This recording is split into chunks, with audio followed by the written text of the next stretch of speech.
మూడు రాజధానులు మా విధానమని 1,19,000 కోట్లు అమరావతి డెవలప్మెంట్ ప్లాన్ అంటూ కూటమి ప్రభుత్వం తెలిపిందని శాసన మండలి విపక్ష నేత బొత్స సత్యనారాయణ అన్నారు.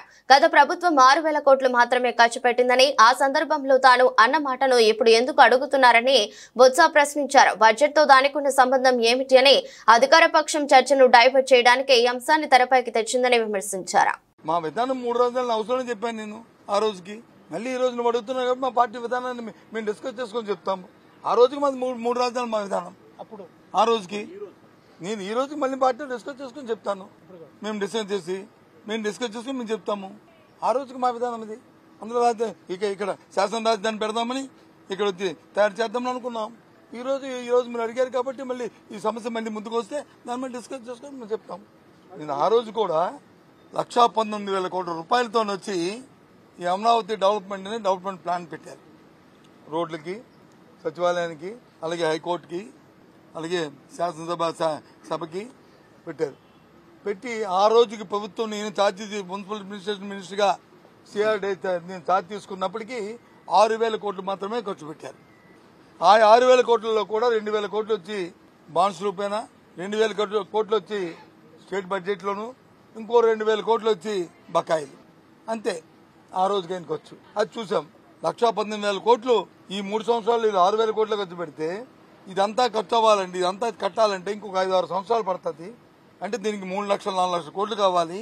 మనకు అంత ఆర్థిక స్తోమత ఉందా మన ప్రభుత్వానికి అనేది ఆలోచన చేసుకొని డిస్కస్ చేసుకున్నప్పటికీ ఒక 6 నెలలు 8 నెలలు అయింది. అప్పుడు వచ్చి వాళ్ళు ఏదో చూడడానికి ఇటు వస్తా అన్నారు.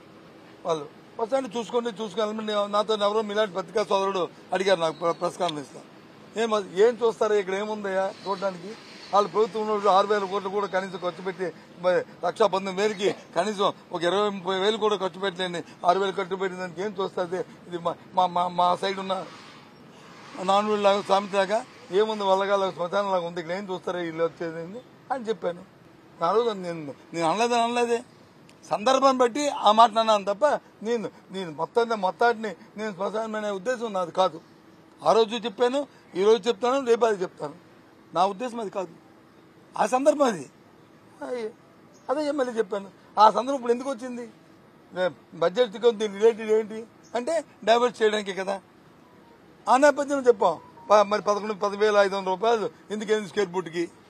ఇది ఎప్పుడు రేటు 7 సంవత్సరాల కింద రేటు. 7 సంవత్సరాల కింద అంటే ఆ రోజుకి ఈ రోజుకి అంటే ఇవాళ అయితే 20,000 అవుద్ది. ఆలోచన చేయండి. ఏ రకంగా దోపిడీ జరిగిందో, ఏ రకంగా జరిగే ఆ రోజు కార్యక్రమాలు అనేవి. సో ఏదైనప్పటికీ కూడా మా ఉద్దేశం మనందరం కూడా ప్రజలతో బాధ్యతగా వచ్చాం కాబట్టి, ప్రజలకి మనందరం కూడా జవాబుదారీతనంలో ఉన్నాం కాబట్టి మా బాధ్యత మేము నిర్వర్తించడానికి మేము చేస్తున్నాం. కానీ ఇవాళ అధికార పక్షం బోల్డో చేస్తూ ఏదైనా అడిగితే మమ్మల్ని పాసింగ్ నిమాలు చేస్తూ బురద జల్లడానికి ప్రయత్నం చేస్తుంది.